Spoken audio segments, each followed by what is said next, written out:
I wasn't the kind of woman who dove headfirst into dating apps. For years I told myself they were shallow, a place where people lied about their height, posted photos from 5 years ago, and swiped away real conversations like candy wrappers. I liked control, order, predictability. I was 31, a teacher's assistant at an elementary school in Charlotte, North Carolina, and the most exciting part of my week was my Thursday night yoga class. My friends told me I needed to put myself out there. My mom worried I'd end up alone with too many cats. So one evening, after a glass of cheap Pinot Grigio and way too much scrolling through Instagram couples on vacation, I gave in. I downloaded Bright Match, one of those apps that promised authenticity, not hookups. I filled out my profile with care, 2 pictures where I wasn't overposing, a quick line about being a bookworm, and a safe list of interests: hiking, coffee shops, and 90s music. I wasn't expecting much. A few awkward conversations, maybe a polite dinner or two. That was until I matched with Ethan.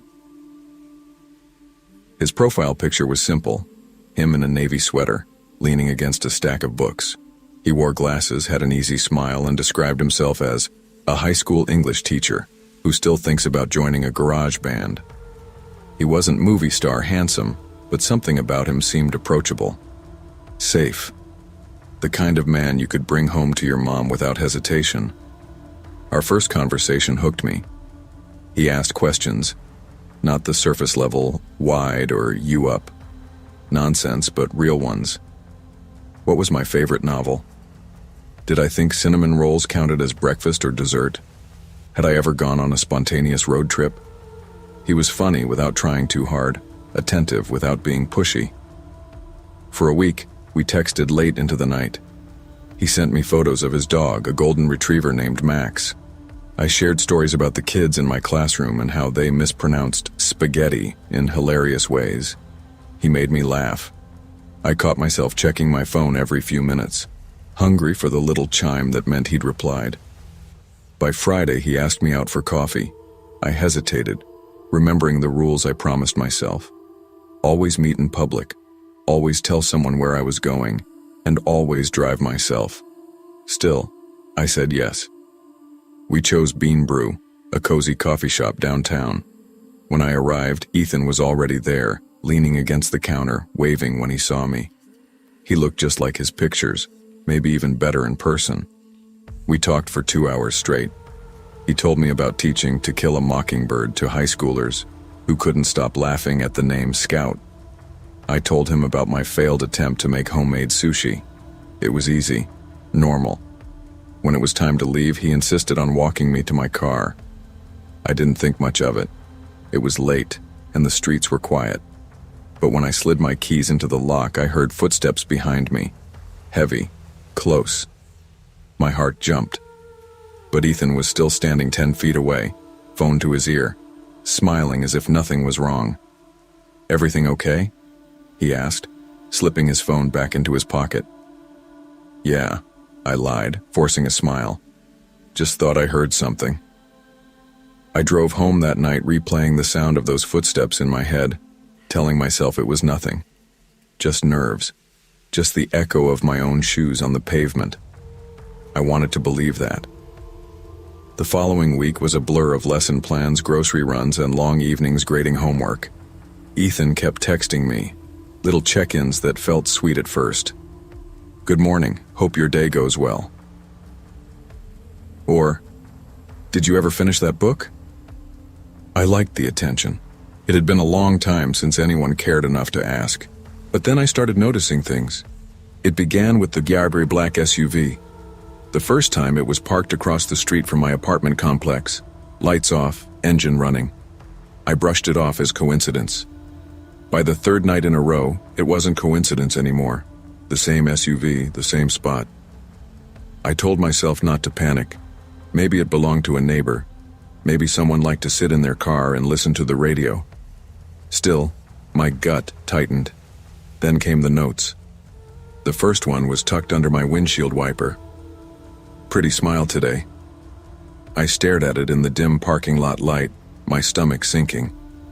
Who had seen me? When? The second note arrived 2 nights later. I know when you're alone. I froze on the sidewalk, note trembling in my hand, every nerve in my body screaming.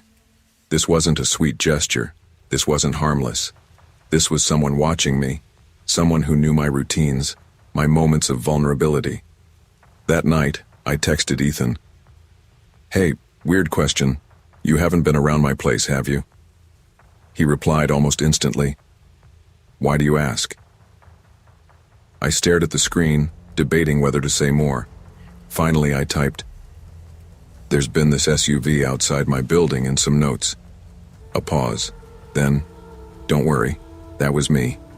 I just wanted to make sure you got home safe.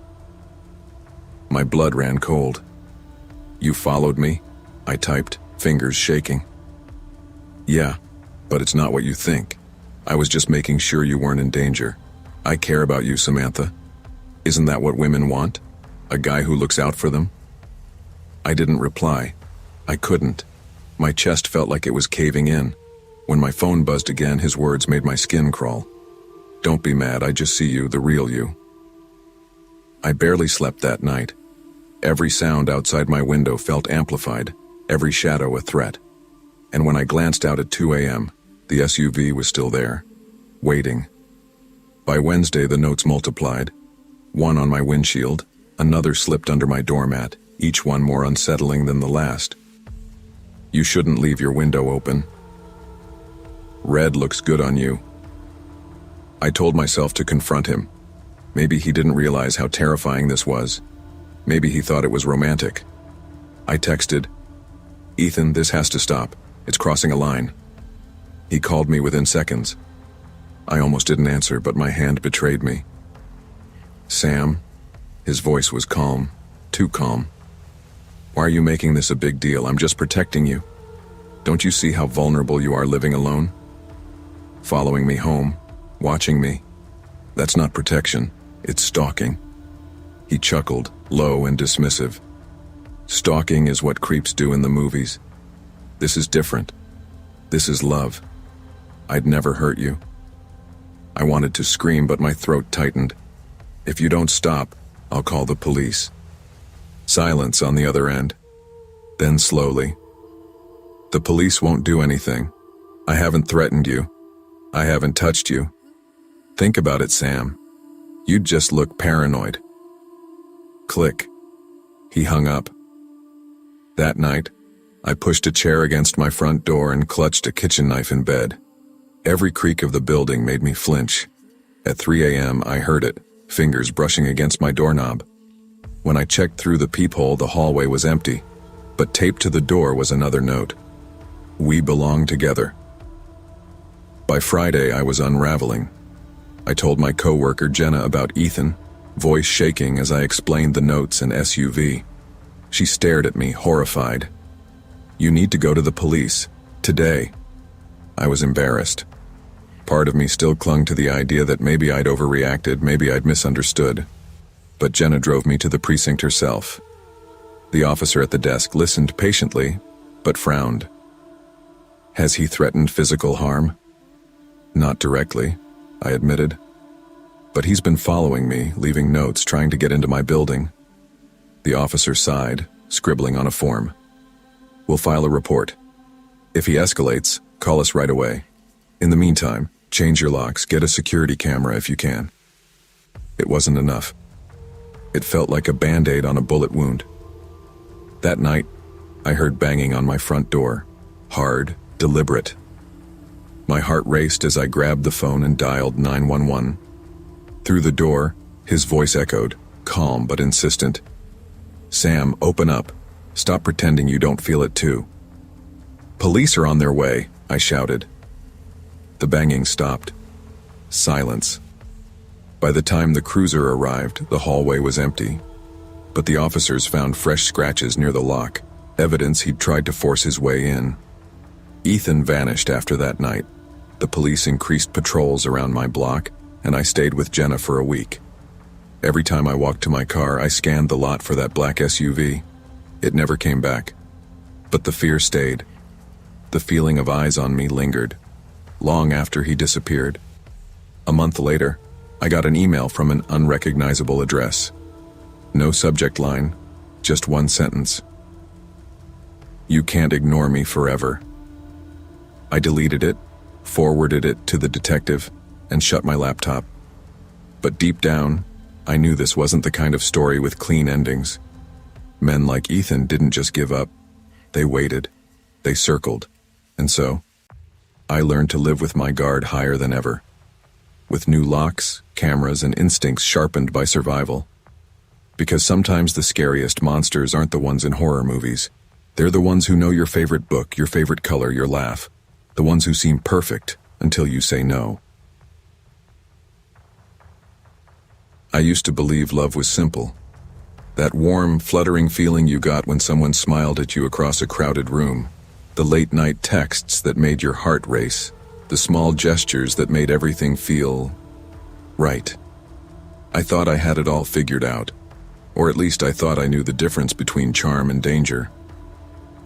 That illusion shattered the night I met Eric. It started at a downtown art gallery. I was browsing a collection of abstract paintings, trying to pretend I knew what expressionism meant when I bumped into him. Literally bumped. He spilled a sip of red wine on my coat. I am so sorry, he said. And that voice, it wasn't just polite. It was warm, measured, somehow commanding without being overbearing. Here, let me help you with that. He whipped out a napkin and dabbed the stain with careful precision. I smiled awkwardly, muttering it was fine, but he shook his head. No, it's not fine, he insisted. Let me take you out for coffee. I'll make it up to you properly. I hesitated.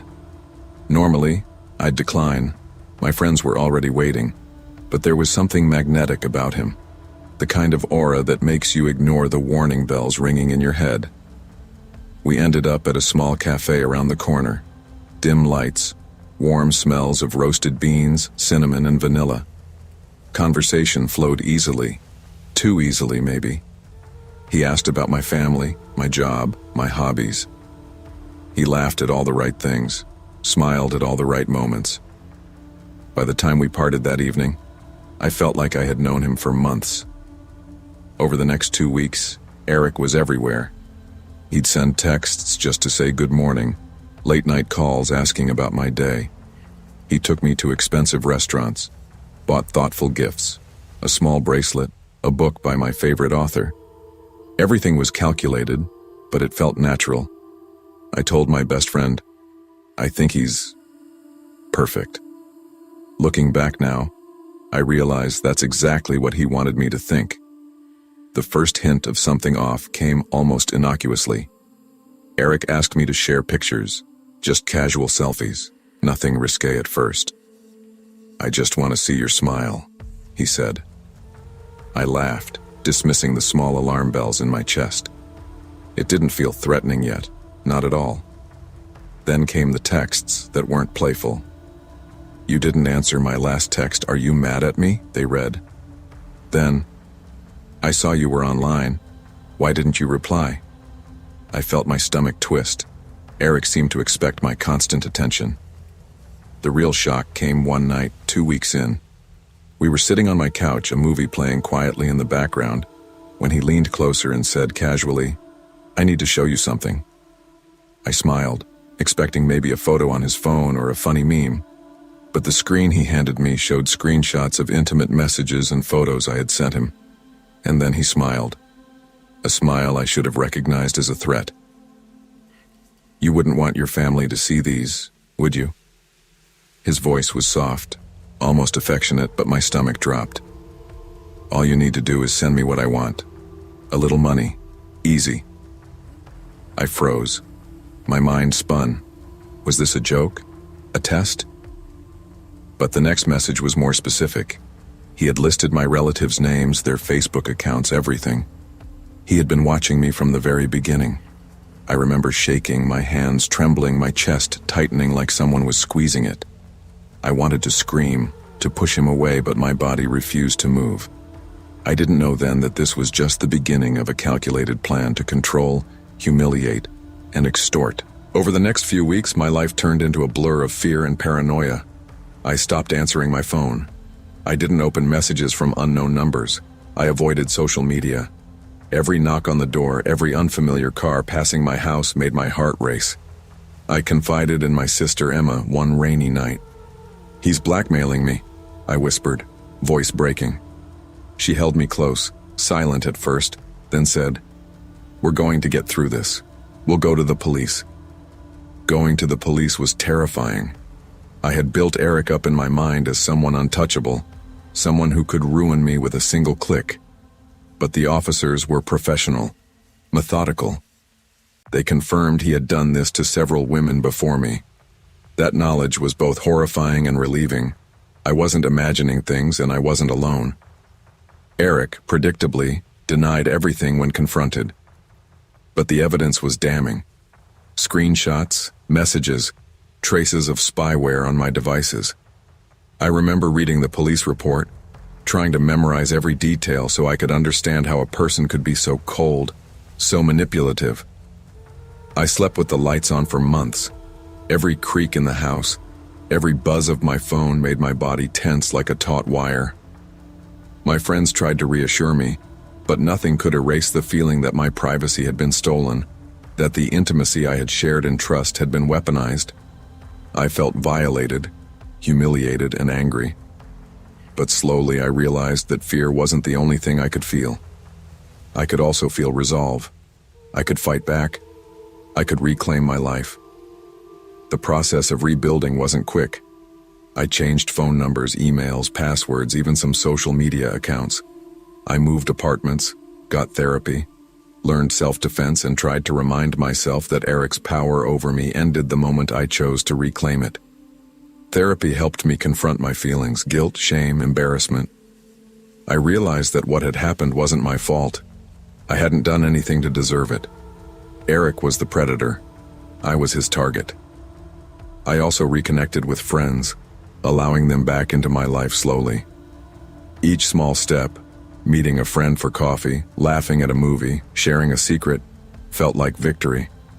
I learned to trust cautiously, understanding that trust could be earned, but must never be blind. Months later, the police notified me that Eric had been arrested for blackmailing several women. The charges didn't erase the trauma, but they validated my experience and gave me a sense of closure. For the first time in a long time, I felt safe again. Looking back, I can see the signs now that I missed in real time.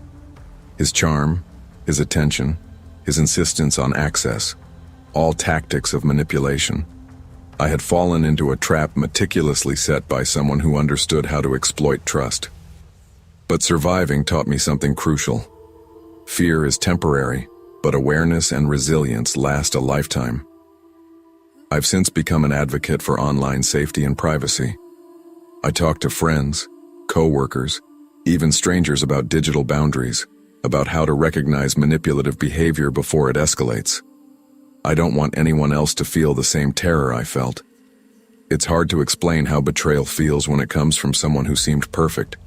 It's a unique kind of pain, one that leaves invisible scars. But it's also a lesson in strength. You realize how capable you are of surviving and thriving even after your sense of safety has been shattered. I also learned that true sophistication, generosity, or charm is never paired with control, threats, or fear. If it comes with pressure, secrecy, or manipulation, it's not love. It's danger. And danger is best faced with knowledge, support, and action. I don't carry fear like I used to. I carry vigilance, understanding, and a quiet strength that comes from surviving someone who tried to break me. And above all, I carry the lesson that being cautious, protective of your privacy, and aware of red flags isn't paranoia. It's self-respect. Predators often hide behind charm and attention, exploiting trust to control and manipulate. Protect your personal boundaries, be wary of sudden intimacy, and never allow fear to silence you. True safety comes from vigilance, support, and the courage to reclaim your life when it's threatened. I never considered myself unlucky in love, or unlucky in life for that matter. I grew up in a quiet suburban neighborhood, the kind where everyone knew your middle name and your dog's name too. My parents were the steady type, the ones who believed hard work, a solid career, and common sense could solve most problems. I followed the plan.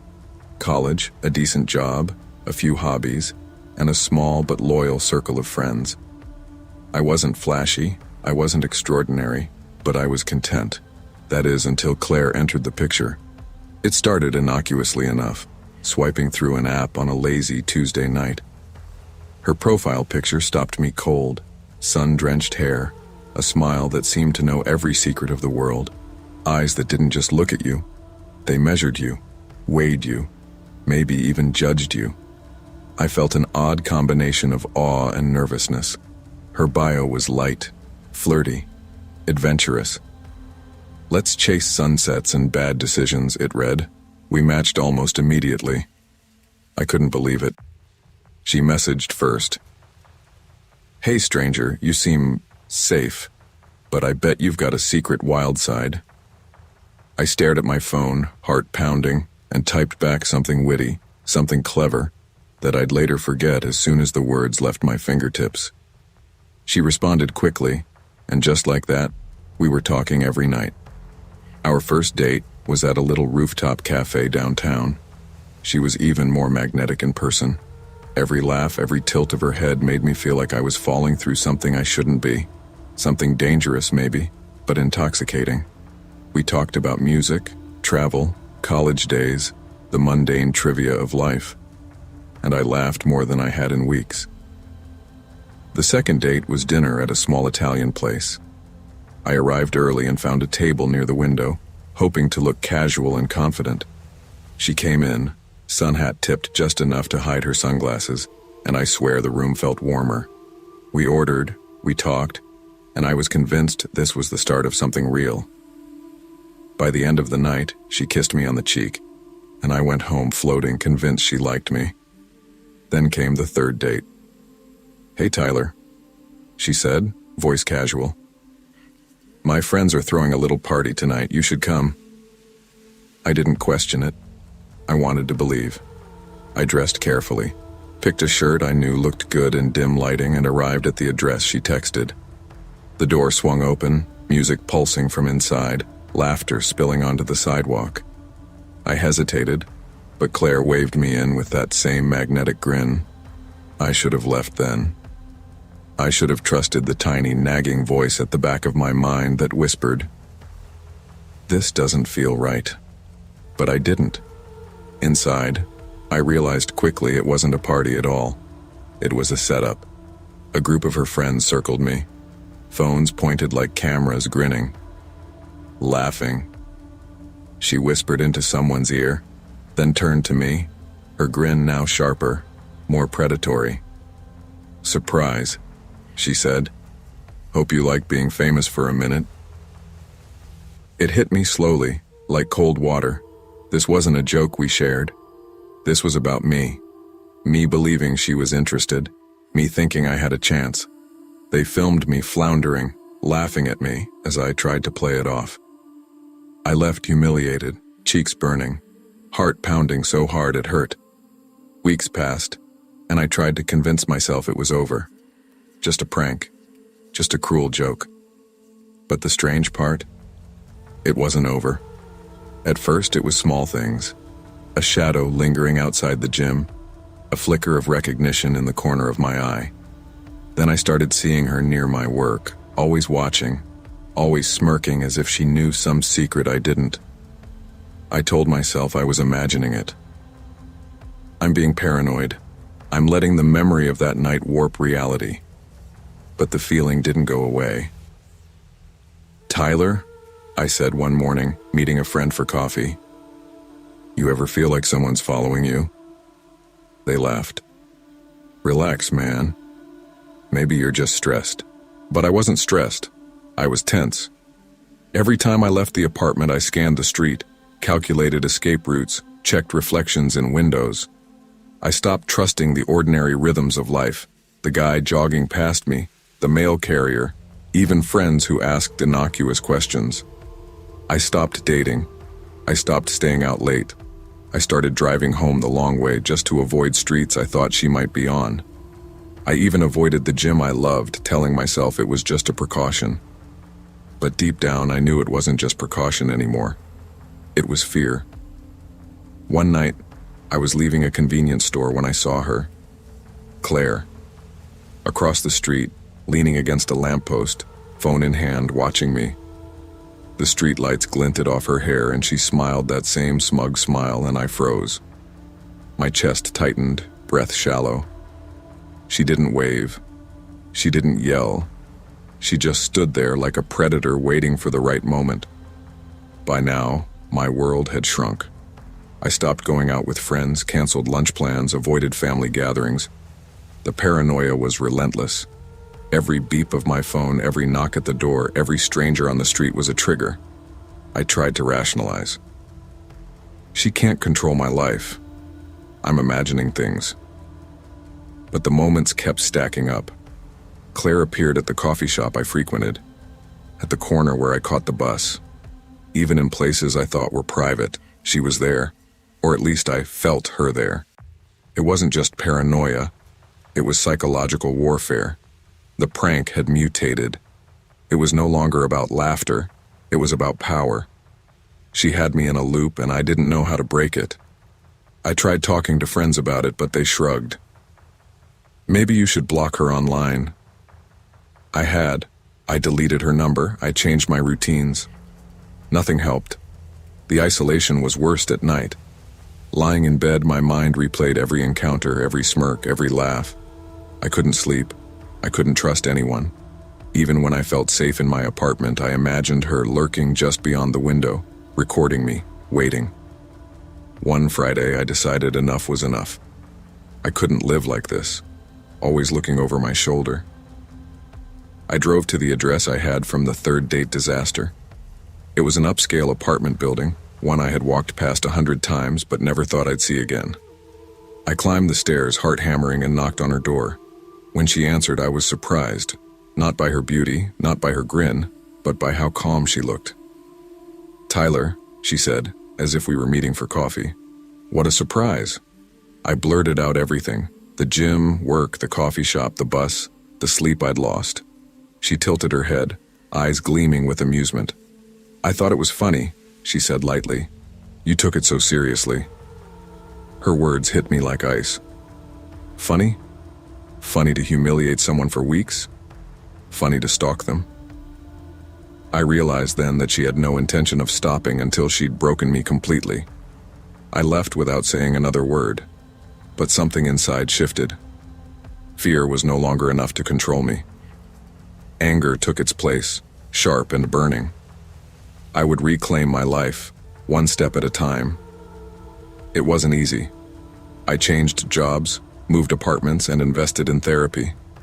I joined new social circles, built routines that were my own, and gradually, the paranoia receded. Claire didn't vanish from my memory overnight, but she became a reference point, not a shadow. I also realized I had underestimated myself. I had let fear dictate my life because I wanted validation from someone who didn't respect me.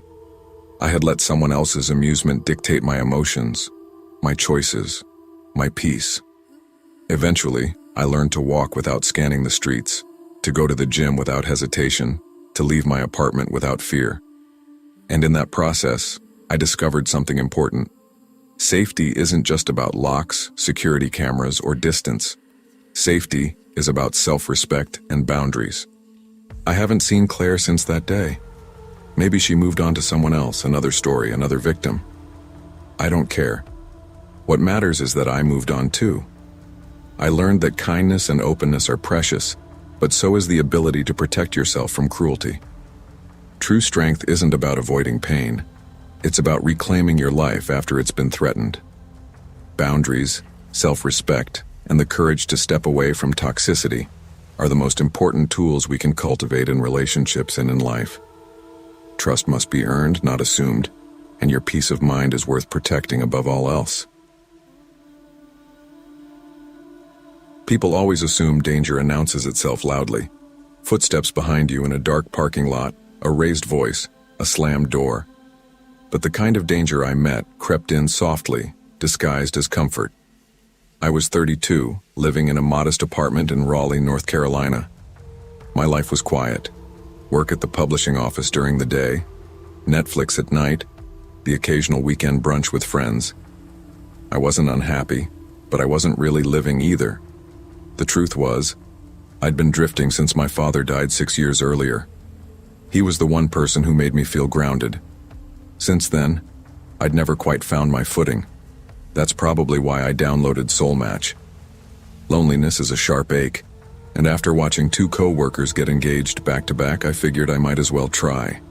My profile was plain, a picture from a hike, one at a friend's wedding, and a short bio about loving old books and iced lattes.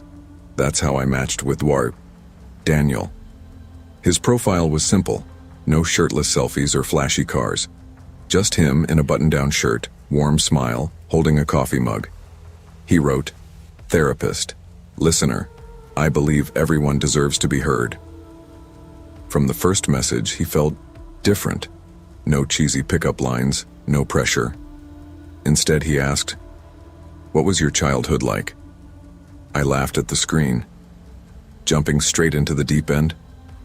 He replied, "I don't like shallow."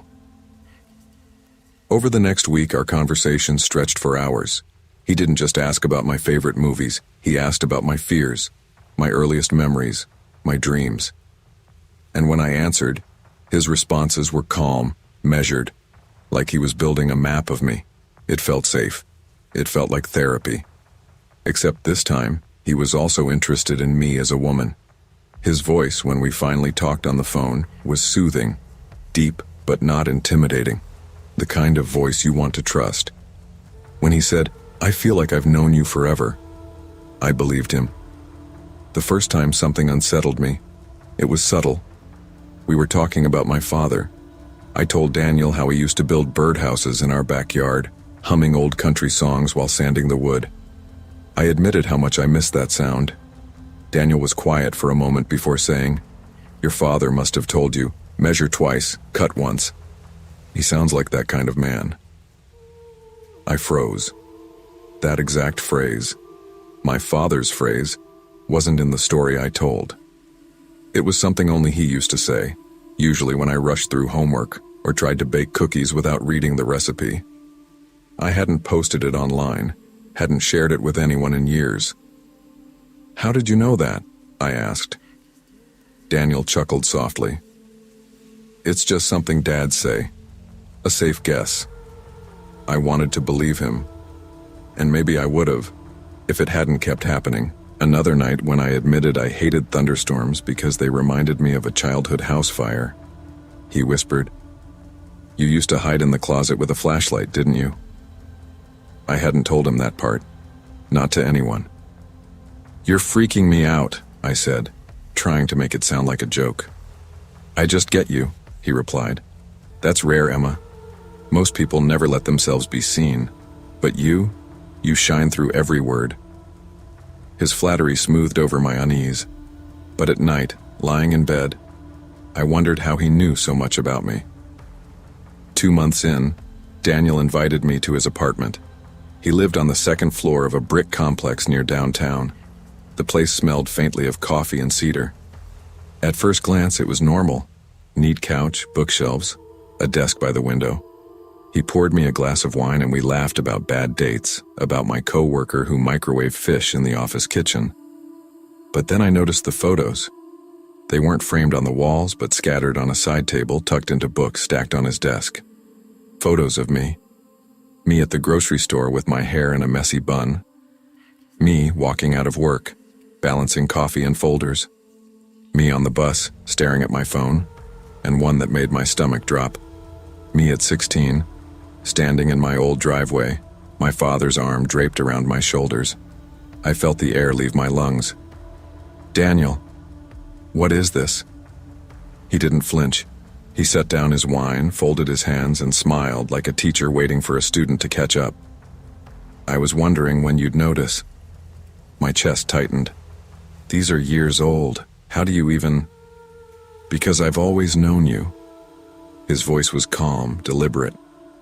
"Long before Soul Match, before you swiped right, You just didn't recognize me." And then it clicked, slow and sickening. The voice, the way he probed my childhood, the phrases that echoed my father's. I had sat in a dim office 6 years ago pouring my grief into a therapist's notebook. Daniel, except back then, his name wasn't Daniel. I stumbled back, my knees nearly buckling. You were my therapist." He nodded, almost proud. "Yes, you were my favorite patient, so open, so raw. The board didn't understand. They said I crossed lines. But you and we've always been connected." My skin prickled with cold sweat. "You lost your license for stalking." "They called it stalking," he said, his voice tightening for the first time.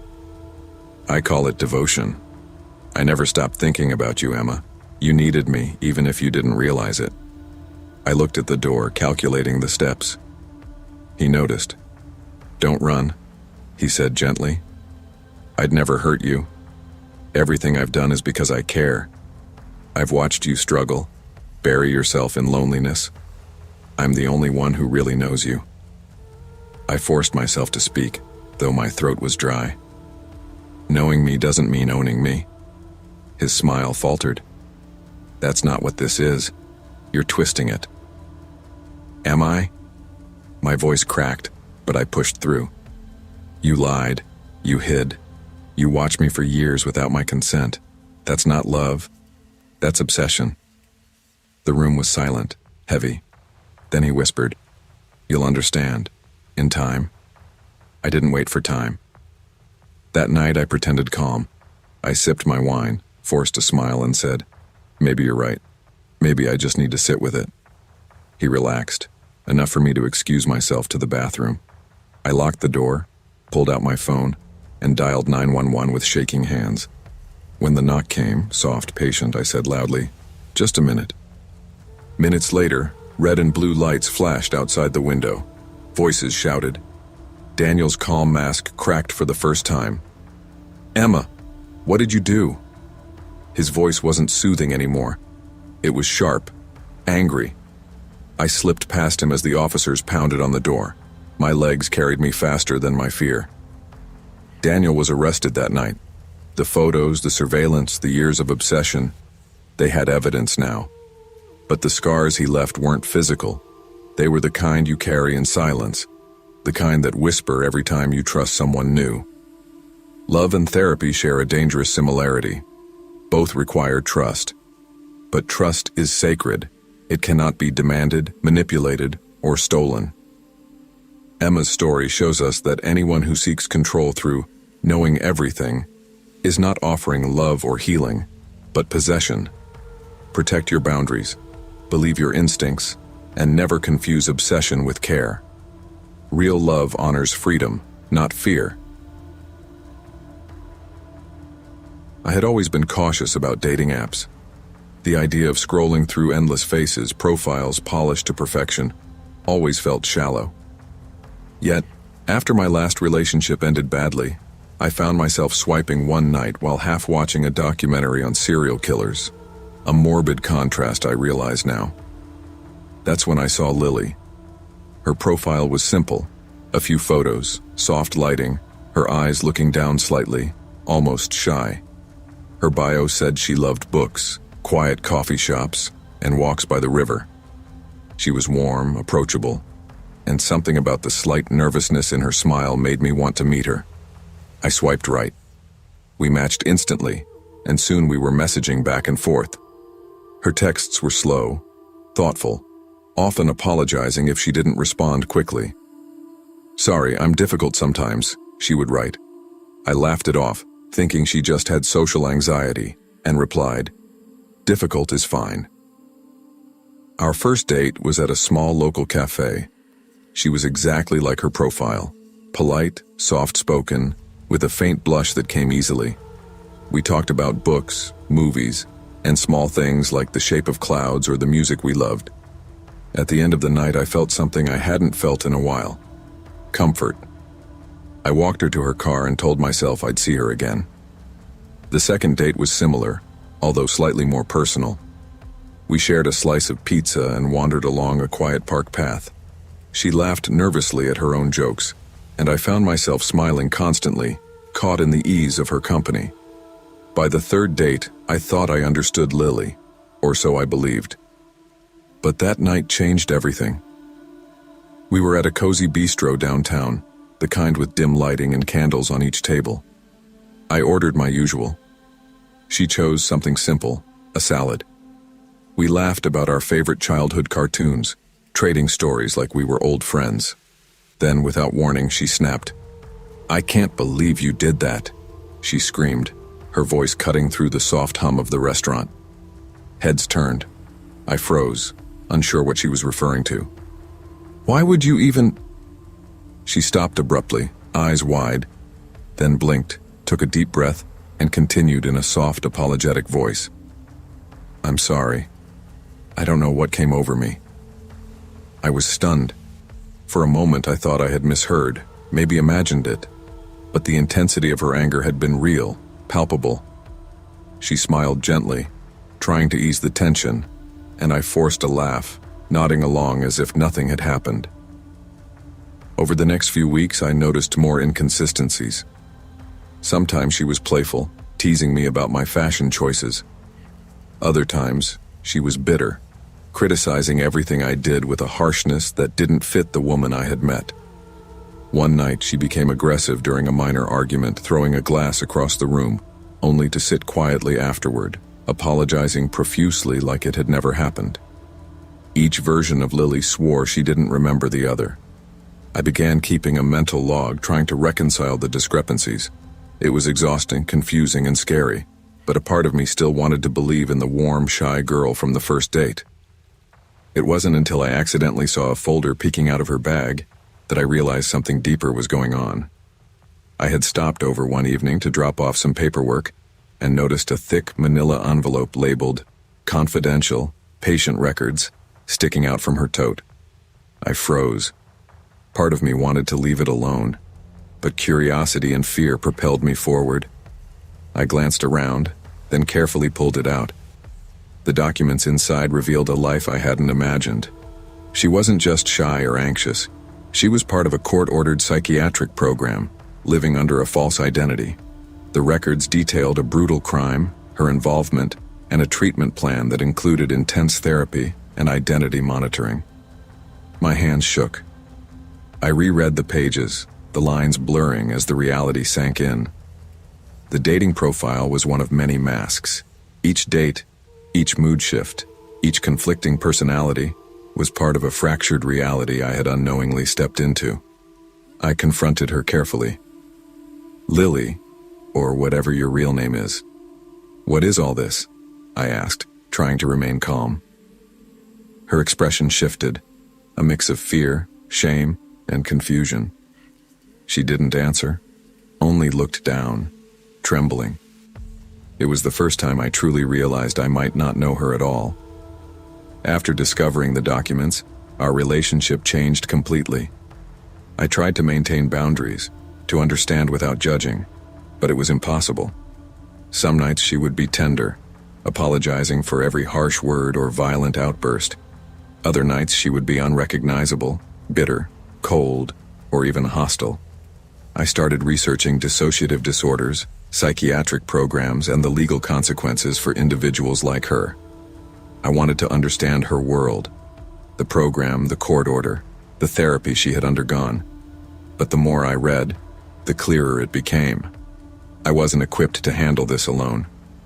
I suggested therapy for couples, or even individual therapy, but she refused. Not out of malice, but confusion, fear, and memory gaps. I began to realize that any normal relationship was impossible. Loving her meant acknowledging that parts of her existence were controlled by systems, memories, and trauma beyond her own control. One night, after a particularly tense argument where she had switched personalities mid-conversation, I finally said, "I can't keep doing this. I care about you, but I can't love someone I don't know." She didn't argue.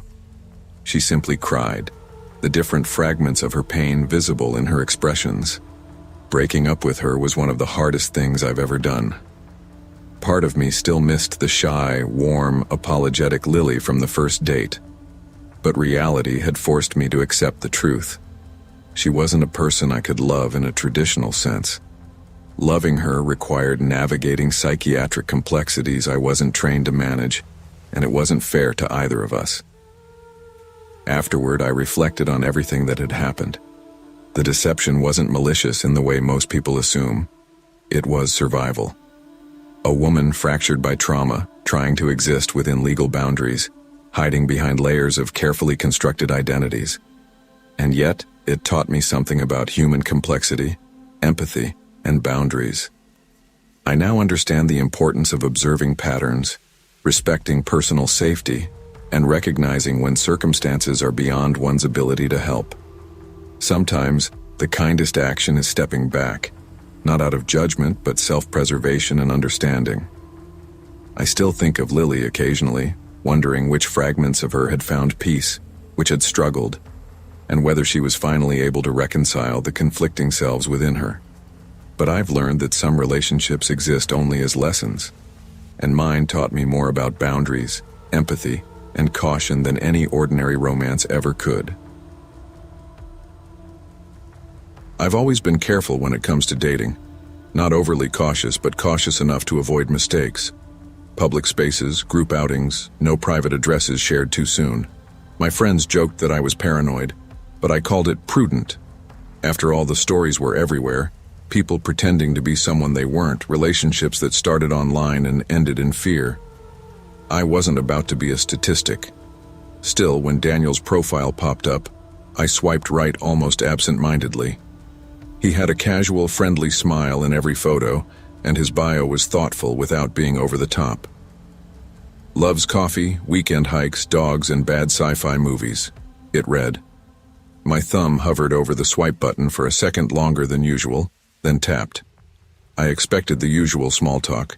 Instead, his first message was oddly specific. Hey, Olivia. I think we've probably crossed paths at Bluebird Coffee.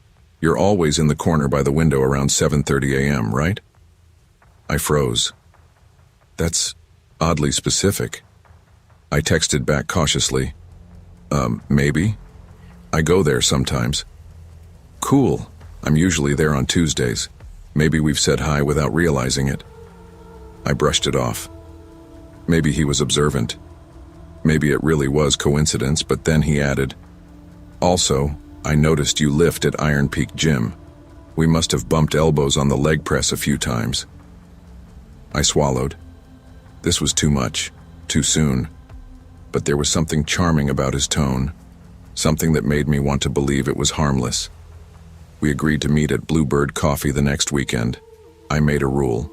If anything felt off, I would leave immediately. The first date was pleasant. We talked about our favorite books, travel spots, and childhood pets. We laughed over the awkwardness of online dating, and I felt myself relaxing. That night, I thought maybe this was just normal.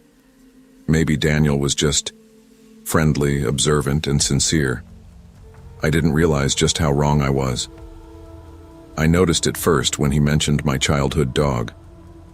Wasn't your dog a golden retriever? Buddy, right?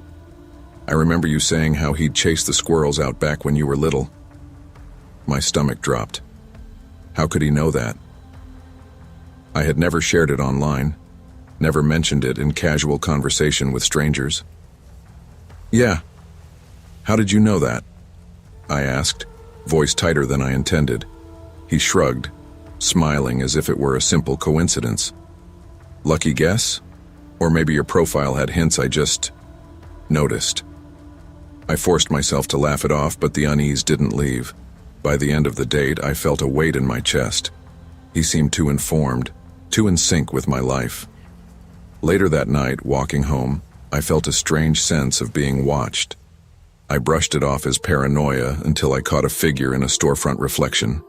Him, trailing at a distance, just far enough to be hidden if I turned abruptly. Daniel? I called, half expecting it to be coincidence. He stepped out from behind a lamppost, hands raised innocuously. Hey, I didn't mean to scare you. My heart hammered. Why are you following me? I just wanted to make sure you got home safe, he said, voice calm, smiling as if it were reasonable. That night I couldn't sleep. I kept replaying his words, his movements, trying to rationalize, trying to tell myself it was all harmless. But deep down, I knew it wasn't. The next few weeks were a blur of texts, small gestures, and escalating fear. He always seemed to know where I'd be. My favorite cafe, the grocery store, even the times I ran errands. I started checking over my shoulder constantly, glancing at reflections in windows, noticing shadows that moved too deliberately. I tried confronting him once. "Daniel, I think you're crossing a line," I said after a morning coffee. We sat across from each other, the steam from our drinks curling between us. Crossing a line? His smile was slow, deliberate, unnerving. "Olivia, I've known about you for months. I've watched, I've noticed. I wanted to meet you, not just online, but in real life." I froze. The polite, harmless facade crumbled. I could see the obsession beneath, the careful planning, the deliberate watching. "You followed me," I whispered, voice trembling. He nodded. "I created a profile just to get close to you. I saw you at the gym, in the park, at the cafe. I wanted to be the one you'd notice." I felt cold, trapped, 1,000 alarms ringing in my head. Every smile, every joke, every seemingly innocent observation now had a sinister edge. I walked home that day in a daze, shaking, my mind racing with the possibilities of what he could do, what he already knew. My safe routines felt violated, every street a potential stage for him to appear. I knew I couldn't live like this. Fear was not a way to exist, yet it had become my constant companion. I blocked him online, changed my gym schedule, and altered my daily routine. I documented every encounter, every text, every suspicious moment. I confided in a coworker I trusted. "I think he's obsessed," I admitted quietly, showing screenshots and timestamps. "Olivia, this is serious. You need to tell someone, police, security, whoever," she said, concern etched in her face. I made the call. Reporting stalking wasn't as simple as it sounded. The officer took my statements, gave me advice about restraining orders, but explained that without a direct threat, action was limited. Still, it was a start. I also strengthened my personal safety. Self-defense classes, GPS tracking on my phone, new locks. Every precaution helped me regain a sense of control. Slowly, fear turned into preparation, helplessness into empowerment. Months passed. I moved to a new apartment in a different neighborhood. I rejoined my favorite classes at the gym, made friends, and allowed myself small moments of peace. Daniel disappeared from my life, but the memory lingered. It haunted me at first, the way he watched, the way he studied, the way he made me feel unsafe in my own routines. But I learned something crucial. Fear loses power when you reclaim your life. I wasn't defined by his obsession. I was defined by my resilience. I rebuilt boundaries, strengthened intuition, and trusted myself to recognize danger early. I started dating again, cautiously, but without the same blind optimism. I approached relationships with awareness, understanding that attraction and interest must come with respect, safety, and mutual consent. The experience left scars, yes, but it also left lessons, vigilance, self-respect, and the courage to act when someone violates your boundaries. I would never forget Daniel, but I would also never let him dictate my life again. Obsession disguised as affection is dangerous. True connection comes from respect, transparency, and mutual consent. Protecting your boundaries and trusting your instincts is essential. Your safety and peace of mind are always worth more than validation from anyone else. Breakups leave strange scars. Some are obvious, like the awkward silence when friends ask how you're doing, or the empty space on the dresser where her perfume bottles used to sit. Others are quieter, hidden in the rhythm of your days. The way you skip certain songs on the radio or avoid restaurants that hold too many memories. For me, it was all of the above. I'd been with Rachel for 3 years. We lived together for one, planned trips we never took, and had the kind of arguments that felt rehearsed by the end. When it finally collapsed, it wasn't explosive. It was a slow fade. Unanswered texts, forced laughter, and then her standing in the doorway with her arms crossed saying, "Jason, I just don't think this is working anymore." I told myself I'd be fine. I buried myself in work at the marketing firm, played basketball with my buddies twice a week, and cooked the same stir-fry dinner until it became muscle memory. But nights were the hardest. That's when I'd lie awake replaying every mistake, every word I wished I could take back. 3 months later, my friend Derek shoved his phone across the bar and said, "Dude, it's time. Download one of these. Tinder, Bumble, whatever. You've been single too long." "I'm not ready," I muttered, sipping my beer. "You'll never be ready. Just swipe a little, see what happens." That night, half buzzed and lonely, I caved. I downloaded Spark, a dating app with clean profiles and endless faces. I promised myself I wouldn't take it seriously, just scrolling, just browsing, nothing heavy. Then I saw her, Emily. Her bio read, "Sarcasm is my love language. If you don't laugh at dark jokes, keep scrolling." She wore ripped jeans, a leather jacket, and a grin that looked halfway to mischief. Something about her felt alive, the exact opposite of the hollow I'd been carrying. I swiped right. So did she. Our first conversation started with her roasting my profile picture. "You really thought posing with that fish was attractive?" she texted. "It's called proving I can provide," I shot back. She replied with a laughing emoji and a gif of a caveman holding a spear. From that moment, it was easy. Emily wasn't polished or cautious like most of the people I'd met online. She was blunt, fast-witted, and fearless in conversation. She asked about my worst childhood haircut, my cringiest teenage phase, the dumbest fight I'd ever had with a friend, and she answered with stories of her own, never holding back. When we met in person, she showed up late, unapologetic, with eyeliner smudged from laughing too hard at some joke she told herself in the car. We grabbed tacos and cheap beer, and within minutes, she had the whole bar laughing, bartender included. For weeks, I felt lighter than I had in years. We went bowling and made fun of each other's gutter balls. We spent hours in diners, splitting fries and telling stories until the waitstaff had to kick us out.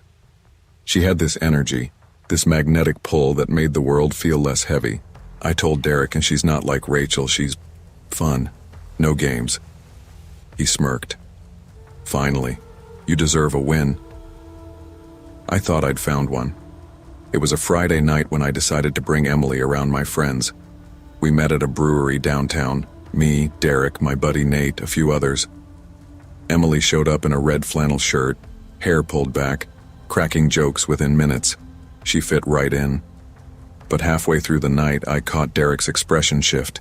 He leaned in, lowering his voice. "Dude, you didn't tell me she was Rachel's roommate." I blinked. "What?" He jerked his chin toward Emily. "Rachel's old roommate, the one with the loud laugh. She was at your Christmas party 2 years ago." My stomach sank. I studied Emily across the table, how her smile lingered a second too long, like she was waiting for this moment. Later, when we were alone outside, I asked, "Why didn't you tell me you knew Rachel?" Her grin turned sly. "Because it was funnier this way." "Funnier?" My chest tightened. She shrugged. "Rachel told me all about how you treated her, how selfish you were. I thought, why not see for myself? Swipe right, go on a few dates, maybe get a little payback." I stared at her, trying to process. "So, all of this was a joke to you?" "Not a joke. A prank." She tilted her head, studying me like I was a science experiment. "And honestly, you were easier to fool than I expected." Something inside me cracked. All the laughter, the late nights, the hope, it wasn't real. It was bait. If it had ended there, I might have healed. Embarrassed, sure. Angry, definitely. But I could have walked away. Emily didn't let me. It started with whispers in my friend group. Derek told me she was saying I'd let her on, that I was messaging other women behind her back. I laughed it off at first, until screenshots surfaced online. Fake screenshots. They looked real enough. My name, my profile picture, conversations where I supposedly flirted with half a dozen women at once. Some were vulgar, others just pathetic. And people believed them. She posted them on forums, on social media, tagging my job, tagging people I knew. She wrote captions like, "Ladies, watch out for Jason, classic cheater. Don't fall for his act." At first I thought no one would take it seriously, but the internet doesn't ask for proof, it just spreads. Within days, coworkers looked at me differently. My boss called me into his office, his voice stiff. "Jason, we can't have this kind of reputation tied to the company. Clients are already asking questions." I tried to explain. I showed him my actual phone, my real conversations, but the damage was done. A week later, I was let go. Everywhere I turned, there was another post, another rumor. Some women messaged me directly, calling me trash, liar, manipulator. Friends distanced themselves, unsure of what to believe. It felt like drowning in lies I didn't create. By the time the dust settled, I wasn't the same person. I wasn't Jason, the guy who liked Sunday basketball games and late-night diner runs. I was Jason, the cheater, the liar, the joke. I thought about suing, about pressing charges, but lawyers told me the screenshots were gray area. Harassment cases online rarely stuck unless there were threats. And Emily was careful. She never threatened me. She just destroyed me. I stopped going out. I deleted social media. I moved apartments when someone left a note on my car windshield that said, "Cheaters don't change." But in the quiet, something shifted. I realized I'd spent months waiting for someone else to clear my name, to hand me back the life I lost. That wasn't going to happen. So I started small. Rebuilt. Reached out to the friends who still believed me. Got freelance work while searching for a new job. I told my story when people asked, no longer with shame, but with blunt honesty. Yeah, I was set up. She lied. She spread things that weren't true. It ruined a lot, but I'm still here. The scar is permanent, but scars are proof of survival. Jason's story isn't just about betrayal. It's about the fragility of trust in a world where reputation can be destroyed with a screenshot. Not every smile hides good intentions. Not every match is what it seems, and the internet can turn lies into fire faster than truth can catch up. Protect your name, your boundaries, and your circle of trust. Because once your reputation is stolen, rebuilding it takes strength you never thought you'd need. Moving to a new city is supposed to be exciting. The unknown streets, the promise of new opportunities, the thrill of anonymity. I thought I was prepared. After college, I landed a decent job in marketing and found a small one-bedroom apartment in a modest building downtown. The neighborhood was quiet, mostly young professionals and a handful of retirees, with a few coffee shops tucked between brick storefronts. I unpacked boxes, hung up pictures, and even managed to assemble the IKEA shelves without swearing too much. Life felt good. I liked my solitude, the gentle rhythm of being responsible for just myself, and the small routines I was building. But after a few weeks, I felt that itch. Loneliness disguised as curiosity about companionship. One night, a friend convinced me to try a dating app. I had never been particularly good at meeting people, and online dating seemed like the most practical approach in a city I didn't know. I swiped, half-heartedly scrolling when I saw her. Lila. Her photos were simple, candid, a laugh caught mid-smile, sunlight in her hair, nothing flashy. Her profile said she loved hiking, indie music, and trying out new restaurants. She was sweet, almost shy, but had this subtle confidence that drew me in. We matched, and soon we were messaging constantly. She asked thoughtful questions, not just surface-level stuff, but things like, "Do you prefer mornings or nights?" And "What's your favorite place in your apartment?" I laughed at the last one. "Why my apartment?" "That's personal," I wrote. She replied almost immediately, Joking. Curiosity, I guess.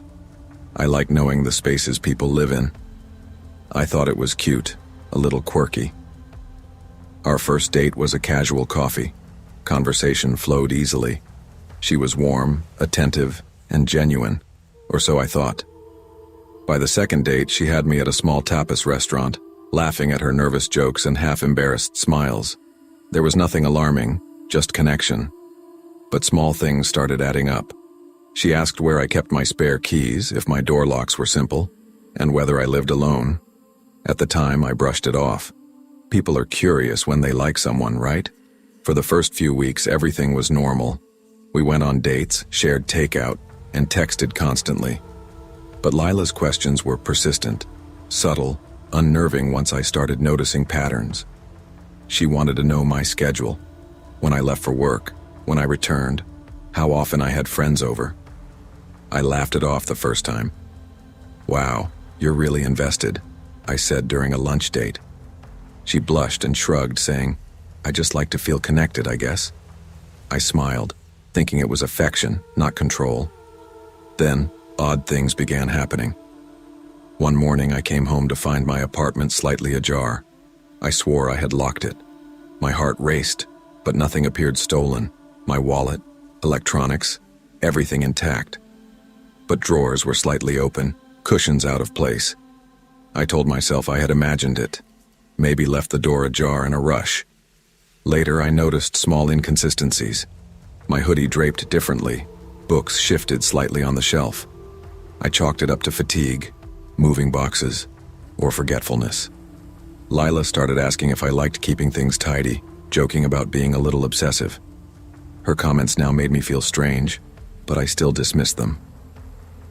Then came the night that changed everything. I got home late from work. The streetlights outside flickered and I noticed my apartment door slightly open again. I froze. Adrenaline spiked. I nudged it with my foot, slowly stepping inside. Everything was subtly rearranged. My laptop was on the counter, drawers slightly shifted, and a faint smell of perfume lingered. I called out softly, "Hello? Is someone here?" No answer. My pulse thundered. I started walking toward the bedroom, hearing faint shuffling. At first I thought it was my imagination, but then I heard a soft footstep from the closet. My throat went dry. Slowly, I moved closer and yanked the closet door open. Lila stood there, clutching my spare hoodie, eyes wide, almost guilty. I can explain," she whispered. I stumbled backward, heart racing. "Explain? Why are you in my closet?" She swallowed, tears forming. "I followed you after our first date. I wanted to see where you lived. I didn't mean to scare you. I've been watching sometimes. I like knowing you're safe." I stared at her in disbelief. My mind raced, trying to process her words. "You've been breaking into my apartment?" "Yes," she admitted softly. "But I never touched anything important. I wanted to be near you. I wanted to scream, to call the police, to throw her out. But shock had frozen me. I couldn't move. The woman I trusted, the person I had laughed with, smiled at, held hands with, had been living like a shadow in my home. I spent that night pacing, barely sleeping. By morning, I knew I couldn't ignore it. I called Lila. She answered hesitantly, her voice soft. "We need to talk," I said firmly, trying to maintain composure. She agreed to meet at a cafe. Sitting across from her, I watched as her nervous hands twisted the napkin in front of her. "Why?" I asked. "Why would you do this?" She hesitated, eyes downcast. I thought I was helping. I know it sounds insane. I just wanted to make sure you were okay. I didn't want anyone else to hurt you. I didn't know how to... I don't know." I felt a mixture of anger, fear, and pity. "Lila, this isn't love. This is obsession. This is stalking. You've invaded my privacy, my safety. I trusted you, and you broke that trust." Her lips quivered. "I didn't hurt you," she whispered. "I never meant to hurt you." "It doesn't matter what you meant," I said, voice shaking. "The fact is, you broke boundaries. You've been living like a shadow in my life without my consent. That's not love. That's dangerous." She nodded silently, finally understanding the severity. I ended the conversation there, realizing this relationship was over. There was no coming back from this. I changed my locks, installed a security system, and took time off work to decompress. The paranoia lingered for weeks. Every creak, every unfamiliar noise made my body tense. Therapy helped me process the fear, anger, and betrayal. I learned to rebuild my sense of safety and trust, starting with small steps, locking doors, keeping windows secured, and understanding that vigilance is part of personal security. I also reflected on my relationship with Lila. I realized how easily charm, warmth, and attentiveness can mask dangerous intentions. Trust should be given carefully, and boundaries should never be compromised, even for someone you care about. Over time, I reconnected with friends, focusing on social bonds that felt secure and transparent.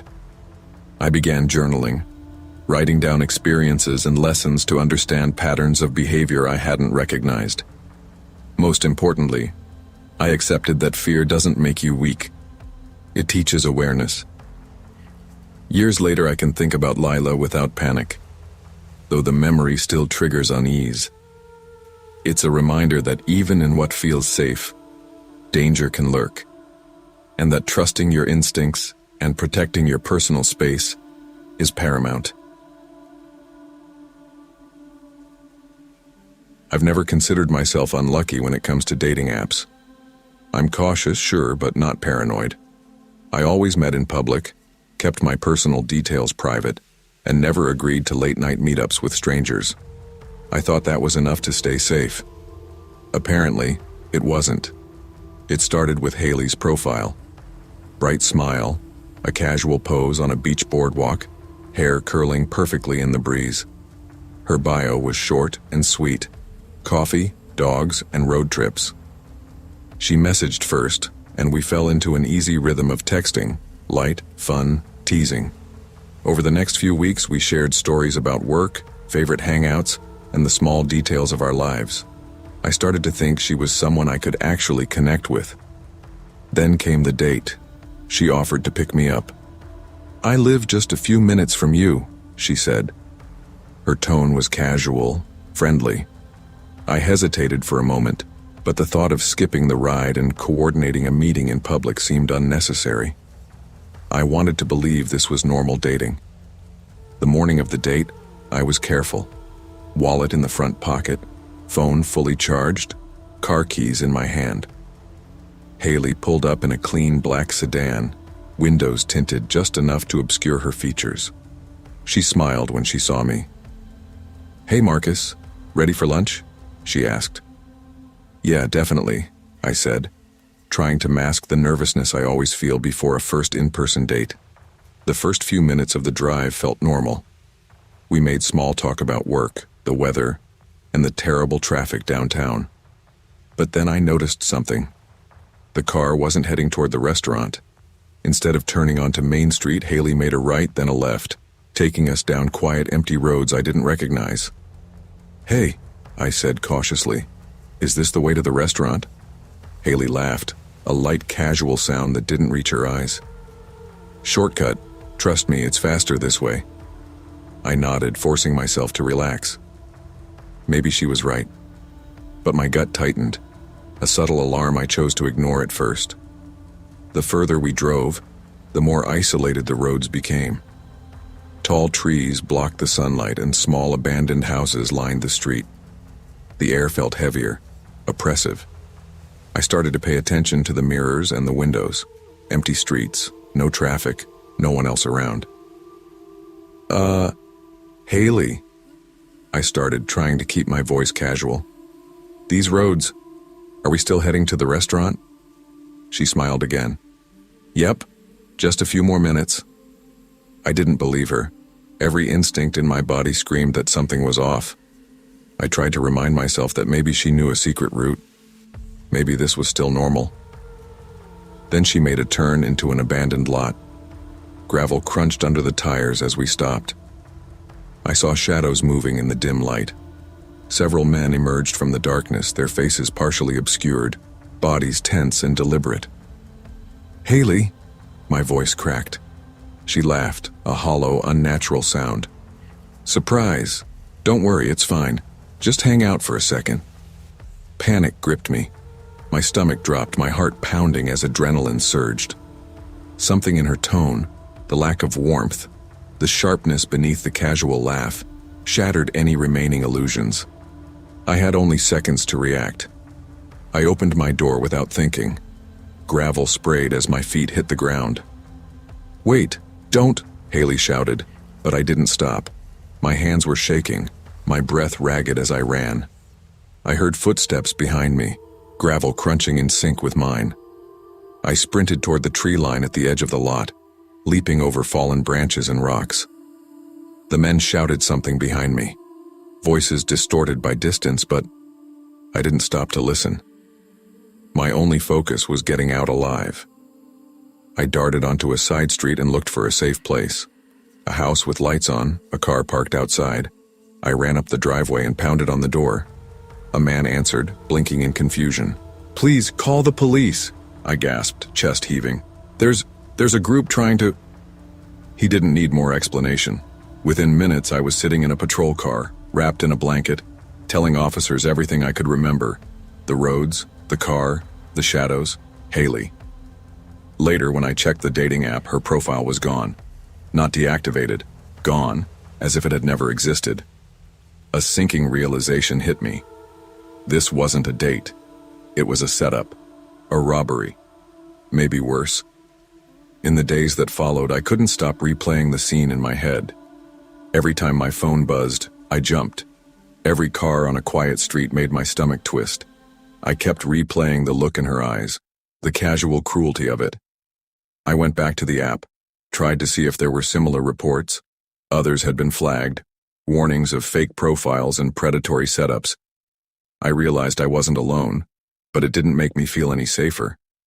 Friends and family were supportive, but there was only so much they could do. I filed a police report, but they reminded me that unless someone was caught in the act, it would be difficult to pursue. I changed routines, avoided dating apps, and became hyper-aware of every interaction with strangers. I realized how naive I had been. Trust, I learned, must be earned, not assumed. A smile, a friendly text, a charming voice, none of it guaranteed safety. Months passed. I slowly reclaimed my life. I joined a self-defense class, changed my commuting routes, and rebuilt confidence in public spaces. I didn't return to dating apps immediately. Instead, I focused on small victories, walking home without looking over my shoulder, meeting friends for lunch without paranoia, trusting my instincts when something felt wrong. The memory of Haley remained, a warning etched into my awareness. But I refused to let fear define me. I had survived, and survival demanded more than hiding. It demanded learning, adapting, and regaining control. I also learned to listen to myself. Every instinct, every unease was a tool. It wasn't paranoia. It was self-preservation. I became vigilant, not suspicious, cautious, not fearful. I learned that boundaries matter, and personal safety is non-negotiable. Life slowly returned to normal, but I carried the lesson with me. Charm and smiles can mask danger. Appearances can deceive. And while we hope for connection, we must always safeguard ourselves first. Not everyone who seems kind or interested has good intentions. Trust is earned, safety is essential, and instincts are your first line of defense. Protect your boundaries and never underestimate the importance of caution, even in seemingly ordinary encounters.